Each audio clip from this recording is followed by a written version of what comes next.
વાર્તાની શરૂઆત આજે ભલે વડોદરાના એક આધુનિક ફ્લેટમાં થઈ હોય, પણ આ વાર્તાના મૂળિયા ગુજરાતના એક નાનકડા ગામમાંથી થાય છે. રામજીભાઈ એક સાધારણ ખેડૂત હતા. પત્ની કમલાબેન અને 2 દીકરાઓ, રમેશ અને અમિત. રમેશ મોટો, જે ભણવામાં તેજસ્વી હતો, અને અમિત નાનો, જે સ્વભાવે થોડો શાંત અને લાગણીશીલ હતો. મિત્રો, જો તમને સ્ટોરી પસંદ આવે તો લાઈક, શેર અને ચેનલને સબસ્ક્રાઇબ કરવાનું બિલકુલ ભૂલતા નહીં. તમારી એક લાઈક મને બીજી આવી જ પ્રેરણાદાયક સ્ટોરી બનાવવા માટે મોટિવેશન આપે છે. તો વિડીયોને એક લાઈક કરી ચેનલને સબસ્ક્રાઇબ જરૂરથી કરી લેજો. ધન્યવાદ. રામજીભાઈ પાસે જમીનનો નાનો ટુકડો હતો, પણ સપનાઓ આકાશ જેવડા હતા. તેમણે મનમાં નક્કી કર્યું હતું કે હું ભલે ખેતરમાં લોહી પાણી એક કરું, પણ મારા દીકરાઓ સાહેબ બનીને ઓફિસમાં બેસવા જોઈએ. રમેશને એન્જિનિયરિંગ ભણાવવા માટે રામજીભાઈએ પોતાની જમીન ગીરવે મૂકી દીધી હતી.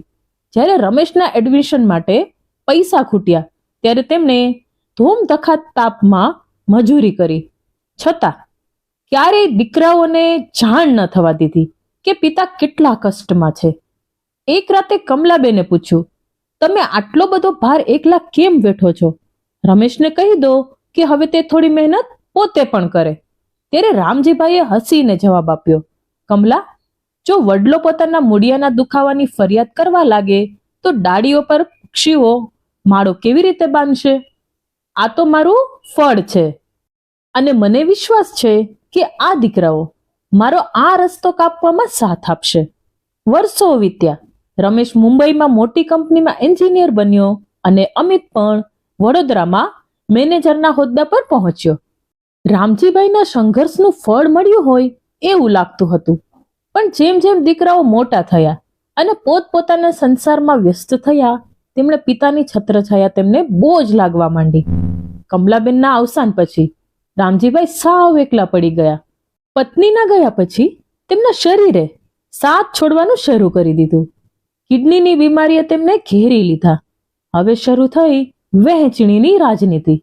રમેશ અને અમિતે ભેગા મળીને નક્કી કર્યું કે પિતાજી 6 મહિના મોટા દીકરા સાથે અને 6 મહિના નાના દીકરા પાસે. રામજીભાઈ માટે આ નિર્ણય કોઈ કોર્ટના ચુકાદા જેવો હતો. તે પિતાએ આખું જીવન દીકરાઓને સ્થિર કરવા માટે કાઢી નાખ્યું. આજે એ જ પિતા પેન્ડલુમની જેમ એક શહેરથી બીજા શહેર વચ્ચે ફરતા હતા. હાલમાં રામજીભાઈ અમિતના ઘરે વડોદરામાં છે. શિયાળાની કડકડતી ઠંડી છે. રામજીભાઈના રૂમનો નજારો હૃદય દ્રવી ઉઠે એવો છે. કિડનીની તકલીફને કારણે રાત્રે ક્યારેક પેશાબ થઈ જાય છે, તેનું તેમને ભાન રહેતું નથી. આજે સવારે જ્યારે અંજલિ એટલે કે અમિતની પત્ની ચા લઈને રૂમમાં આવી ત્યારે તેણે જોયું કે પથારી ભીની છે. તેણે ચાનો કપ ટેબલ પર પછાડ્યો અને બોલી, આ રોજનું નાટક થઈ ગયું છે. તમે તો ભણેલા ગણેલા છો. શું તમને આટલી ખબર નથી પડતી? આ મોંઘા ગાડલા અને ચાદર બગાડતા તમને શરમ નથી આવતી? હું તમારી વહુ છું, કોઈ હોસ્પિટલની નર્સ નથી કે આ ગંદકી રોજ સાફ કરું. રામજીભાઈ નીચું જોઈને બેસી રહ્યા. તેમની આંખોમાં આંસુ હતા, પણ શબ્દો નહોતા. અંજલિ બહાર ગઈ અને અમિત સાથે ઝઘડો કરવાનું શરૂ કર્યું. રસોડામાં વાસણો પછાડતા અંજલિનો અવાજ આખા ફ્લેટમાં ગુંજી રહ્યો હતો. અંજલિ, અમિત, હું સ્પષ્ટ કહી દઉં છું, કાં તો આ પિતાજી અહીંથી જશે અથવા હું મારા પિયર જતી રહીશ. મને આ ઘરમાં ગંદકી અને ગંધ સહન થતી નથી. તમારા મોટા ભાઈ રમેશને ફોન કરો અને કહો કે તેમને લઈ જાય. અમિતે કહ્યું, અરે અંજલિ, અત્યારે ઓફિસનો લોડ છે. મોટા ભાઈ ફોન નથી ઉપાડતા. હું શું કરું? અંજલિ બોલી, કંઈ પણ કરો.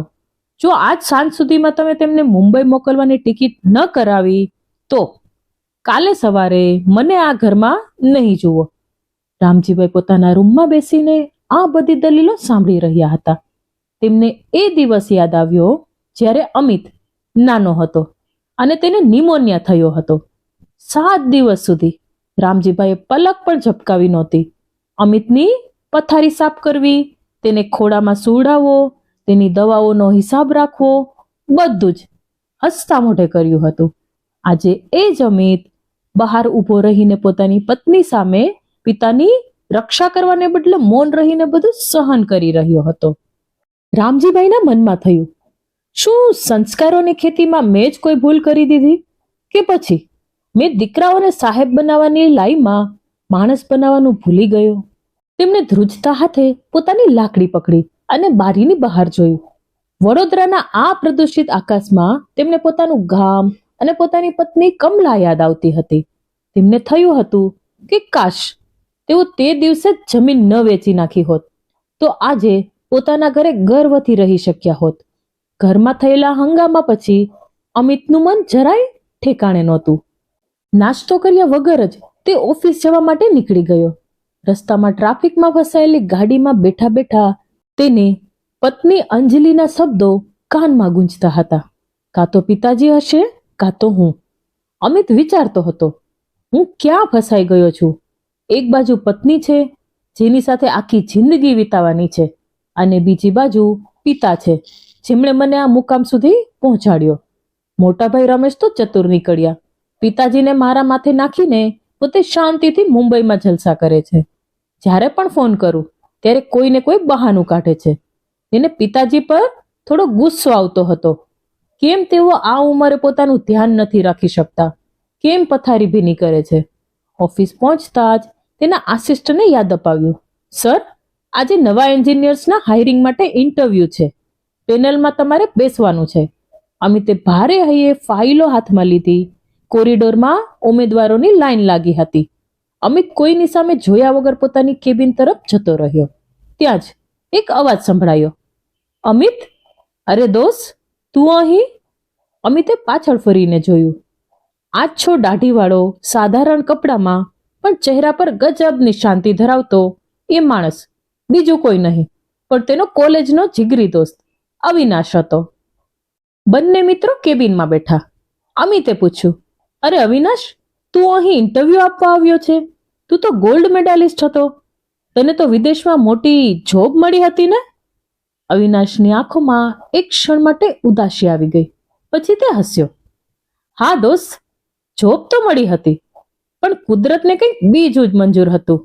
3 વર્ષ પહેલા એક અકસ્માતમાં મારા પિતાજી ગુજરી ગયા અને માને માથામાં ગંભીર ઈજા થઈ. ત્યારથી માની યાદશક્તિ જતી રહી છે. તેમને અલ્ઝાઇમર છે. તેઓ ક્યારેક મને પણ નથી ઓળખી શકતા. અવિનાશે આગળ કહ્યું, જો હું વિદેશ જતો રહ્યો હોત તો પૈસા તો ઘણા મળત, પણ મારી માં રજડી પડત. મેં એ ઓફર ઠુકરાવી દીધી. છેલ્લા 3 વર્ષથી હું ઘરે જ માની સેવા કરું છું. હવે પરિસ્થિતિ થોડી સ્થિર છે એટલે લોકલ જોબ શોધી રહ્યો છું. અમિત આ સાંભળીને અવાક થઈ ગયો. તેણે પૂછ્યું, પણ અવિનાશ, તારા પત્ની, શું તે આ બધું સહન કરે છે? તારી માં તો બીમાર છે, તને ઓળખતી પણ નથી, તો પણ તું આટલો મોટો ત્યાગ કરે છે. અવિનાશે ગંભીરતાથી જવાબ આપ્યો, અમિત, ત્યાગ કોને કહેવાય? મા બાપે આપણને મોટા કર્યા એ ત્યાગ હતો, કે આપણે તેની સેવા કરીએ એ ત્યાગ છે. મારી પત્ની તો મારાથી પણ વધુ માનું ધ્યાન રાખે છે. તે કહે છે કે આ માજી બીમાર છે એટલે જ આપણી સેવાની વધુ જરૂર છે. અમિત, જ્યારે હું માને જમાડું છું અને તેના ચહેરા પર એક નાનકડું સ્મિત જોઉં છું ને, ત્યારે મને લાગે છે કે મેં લાખોની જોબ ઠુકરાવીને દુનિયાનું સૌથી મોટું સુખ મેળવી લીધું છે. અવિનાશની વાતો અમિતના હૃદયમાં તીરની જેમ વાગતી હતી. તેને પોતાની જાત પર શરમ આવવા લાગી. અવિનાશની મા તો તેને ઓળખતી પણ નથી, છતાં તે વિદેશની નોકરી છોડીને તેની સેવા કરે છે. અને અહીં મારા પિતાજી રામજીભાઈ, જે મને ઓળખે છે, મને પ્રેમ કરે છે, તેમણે મને ભણાવવા માટે પોતાની જમીન વેચી નાખી, તેમણે હું એક બોજ માનું છું. અમિતને યાદ આવ્યું, નાનપણમાં જ્યારે તેને ખૂબ તાવ આવ્યો હતો ત્યારે પિતાજી તેને તેડીને 3 કિલોમીટર સુધી ડોક્ટર પાસે દોડીને ગયા હતા. ત્યારે પિતાજીએ એમ નહોતું વિચાર્યું કે આ છોકરો તો બોજ છે. અવિનાશ જતી વખતે બોલ્યો, અમિત, એક વાત યાદ રાખજે દોસ્ત, આપણે આપણા બાળકોને ગમે તેટલા મોંઘા ક્લાસીસમાં ભણાવીએ, પણ તેઓ સંસ્કાર તો આપણા વર્તનમાંથી જ શીખશે. આજે હું મારી માની સેવા કરું છું એટલે જ મારો દીકરો પણ વડીલોનું સન્માન કરતા શીખ્યો છે. તું શું ઈચ્છે છે? તારા ઘડપણમાં તારો દીકરો તારી સાથે કેવું વર્તન કરે, બસ એવું જ વર્તન તું તારા પિતા સાથે કર. અવિનાશ તો જતો રહ્યો, પણ અમિત માટે એક આખો પ્રશ્નપત્ર મૂકી ગયો. સાંજે અમિત ઘરે પહોંચ્યો ત્યારે તેનું મન મક્કમ હતું. તેણે જોયું કે અંજલિએ રામજીભાઈનો સામાન પેક કરી દીધો અને હોલમાં મૂકી દીધો હતો. પછી અંજલિ બોલી, સારું થયું તમે આવી ગયા. મેં ટિકિટ ચેક કરી લીધી છે. કાલે સવારે જ પિતાજીને મુંબઈની બસમાં બેસાડી દેવાના છે. મેં મોટાભાઈ રમેશને પણ મેસેજ કરી દીધો છે. અમિતે શાંતિથી સામાન જોયો અને પછી અંજલિની આંખોમાં આંખ પોરવીને કહ્યું, આ સામાન અંદર પિતાજીના રૂમમાં પાછો મૂકી દે. અંજલિ ચોંકી ગઈ. શું તમે પાગલ થઈ ગયા છો? સવારે તો તમે સહમત હતા. અમિતે કહ્યું, સવારે હું અંધારામાં હતો, અત્યારે હું જાગી ગયો છું. અંજલિ, આ ઘર જેટલું મારું છે એટલું જ મારા પિતાજીનું છે. જો તને ગંદકીથી વાંધો હોય તો હું પિતાજી માટે એક સ્પેશિયલ સેવક રાખી દઉં છું, જે તેમની સફાઈ અને દવાઓનું ધ્યાન રાખશે. પણ પિતાજી આ ઘર છોડીને ક્યાંય નહીં જાય. અંજલિ ચીસ પાડીને બોલી, તો હું અત્યારે જ મારા પિયર જાઉં છું. અમિતે મક્કમતાથી કહ્યું, તારી મરજી, પણ યાદ રાખજે, જો તું આજે આ ઘર છોડશે તો એ તારો નિર્ણય હશે. પણ હું મારા પિતાજીને આ હાલતમાં તડછોડીને પુત્ર ધર્મ નહીં ભૂલું. મારે મારા બાળકોને શીખવવું છે કે ઘડપણ એ તિરસ્કાર નહીં પણ સેવાની વસ્તુ છે. અમિતનો મક્કમ જવાબ સાંભળીને અંજલિ સ્તબ્ધ થઈ ગઈ. તેને આશા નહોતી કે અત્યાર સુધી તેની દરેક વાત માનનારો અમિત આજે પિતા માટે તેની સામે આટલી મક્કમતાથી ઊભો રહેશે. અંજલિએ ગુસ્સામાં ટેબલ પર પડેલી ફૂલદાનીને પછાડી અને બોલી, તમે બદલાઈ ગયા છો અમિત. તમે તમારા સુખી સંસારમાં આગ લગાડી રહ્યા છો. યાદ રાખજો, હું પિયર ગઈ તો પાછી નહીં આવું. અમિતે ખૂબ જ શાંતિથી જવાબ આપ્યો, અંજલિ, હું બદલાયો નથી, હું પાછો વળ્યો છું. જે રસ્તે હું જઈ રહ્યો હતો તે વિનાશનો હતો. આજે જો હું મારા પિતાને કાઢી મૂકું તો કાલે મારા સંતાનો પણ મારી સાથે આવું જ કરશે. તું શું ઈચ્છે છે કે આપણું ઘડપણ પણ આવું જ અપમાનિત હોય? રહી વાત તારા પિયર જવાની, તો તારા માતા પિતા પણ વૃદ્ધ જ છે. શું તું ઈચ્છે છે કે તારો ભાઈ પણ તેમની સાથે આવું જ વર્તન કરે? અંજલિ પાસે આ વાતનો કોઈ જવાબ નહોતો. તે પગ પછાડતી રૂમમાં જતી રહી અને દરવાજો અંદરથી બંધ કરી દીધો. અમિતે એક ઊંડો શ્વાસ લીધો. તેને લાગ્યું કે જાણે તેના પરથી મનનો બોજ ઉતરી ગયો હોય. આ બાજુ રામજીભાઈ પોતાના રૂમમાં બેસીને આ બધું વિખવાદ સાંભળી રહ્યા હતા. તેમને ખૂબ જ દુઃખ થતું હતું કે તેમના કારણે તેમના દીકરાના ઘરમાં ઝઘડો થઈ રહ્યો છે. તેમણે વિચાર્યું કે હું અહીંથી જતો રહું તો આ લોકો સુખી થાય. તેમણે ધીરેથી પોતાની લાકડી પકડી અને ઊભા થવાની કોશિશ કરી. ત્યાં જ અમિત રૂમમાં દાખલ થયો. અમિતે જોયું કે પિતાજીની આંખો લાલ હતી. તે સમજી ગયો કે પિતાજી બધું સાંભળી ગયા છે. અમિત દોડીને પિતાજીના ચરણોમાં બેસી ગયો અને તેમના ઘૂંટણ પર માથું મૂકીને ધ્રુસકે ને ધ્રુસકે રડવા લાગ્યો. પછી અમિત બોલ્યો, પિતાજી, મને માફ કરી દો. મેં તમને બહુ દુઃખ આપ્યું છે. હું અંધ બની ગયો હતો. હું ભૂલી ગયો હતો કે તમે મારા માટે શું શું કર્યું છે. પણ હવે નહીં પિતાજી, હવે તમે ક્યાંય નહીં જાઓ. આ તમારું ઘર છે. રામજીભાઈએ પોતાનો ધ્રુજતો હાથ અમિતના માથા પર મૂક્યો. તેમની આંખોમાંથી પણ આંસુની ધાર વહેતી હતી. બેટા, મારે ક્યાંય નથી જવું. મારે બસ તારો પ્રેમ જોઈએ છે. મને એમ લાગતું હતું કે હું તારા પર બોજ છું. અમિતે પોતાના પિતાનો હાથ પકડીને કહ્યું, ના પિતાજી, તમે બોજ નથી. તમે તો આ ઘરના મૂળિયા છો. જો મૂળિયા જ નહીં હોય તો આ ઘર કેવી રીતે ટકશે? એ રાત્રે ઘરમાં શાંતિ હતી, પણ એ શાંતિમાં એક ઊંડો વિચાર હતો. અંજલિ પોતાના રૂમમાં એકલી બેઠી હતી. તેણે અમિતના શબ્દો વારંવાર યાદ આવતા હતા. તેણે પોતાના બાળકોના ચહેરા જોયા. તેઓ નિરાતે સૂતા હતા. તેને વિચાર આવ્યો કે જો કાલે સવારે તેના બાળકો પણ તેની સાથે આવું જ વર્તન કરશે તો શું તે સહન કરી શકશે? તેને યાદ આવ્યું જ્યારે તે નવી નવી આ ઘરમાં આવી હતી ત્યારે રામજીભાઈએ તેને પોતાની દીકરીની જેમ આવકારી હતી. તેને મનપસંદ રસોઈ બનાવીને આપતા હતા. તેની નાની નાની જરૂરિયાતોનું ધ્યાન રાખતા હતા, તો આજે પોતે આટલી પથ્થરદિલ કેવી રીતે બની ગઈ? ધીરે ધીરે અંજલિના મનનો અહંકાર ઓગળવા લાગ્યો. તેને પોતાની ભૂલ સમજાઈ. તેને એ પણ સમજાયું કે સેવા એ મજબૂરી નથી, પણ એક લાહવો છે. બીજે દિવસે સવારે જ્યારે રામજીભાઈ જાગ્યા ત્યારે તેમને લાગ્યું કે આજે ફરી પથારી ભીની થઈ ગઈ હશે અને ફરી અપમાન સહન કરવું પડશે. તેણે ગભરાઈને ઊભા થવા ગયા ત્યાં જ દરવાજો ખુલ્યો.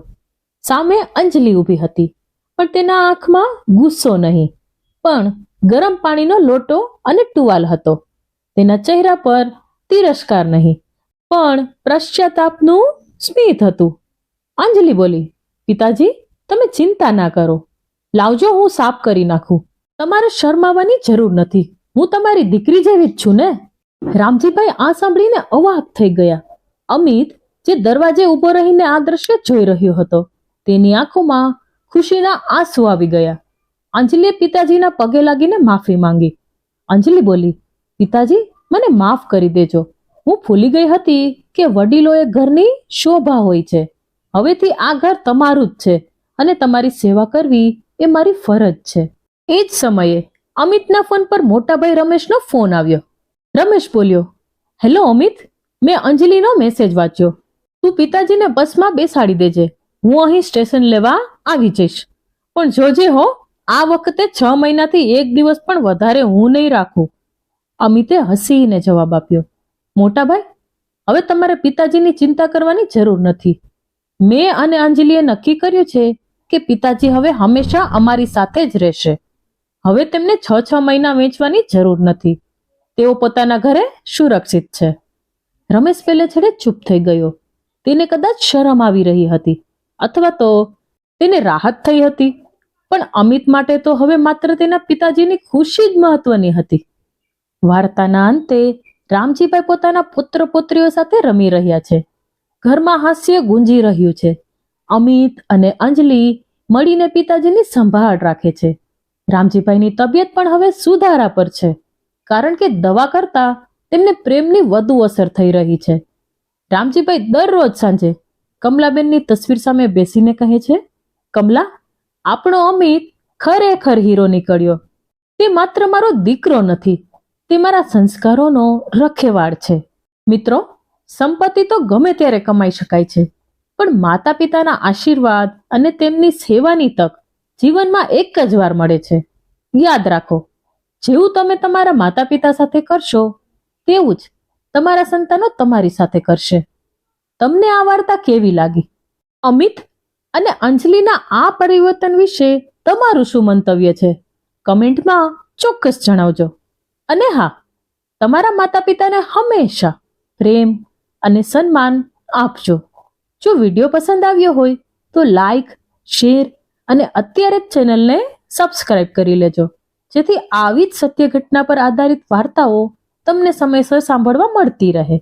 ધન્યવાદ. જય શ્રી કૃષ્ણ. રાધે રાધે.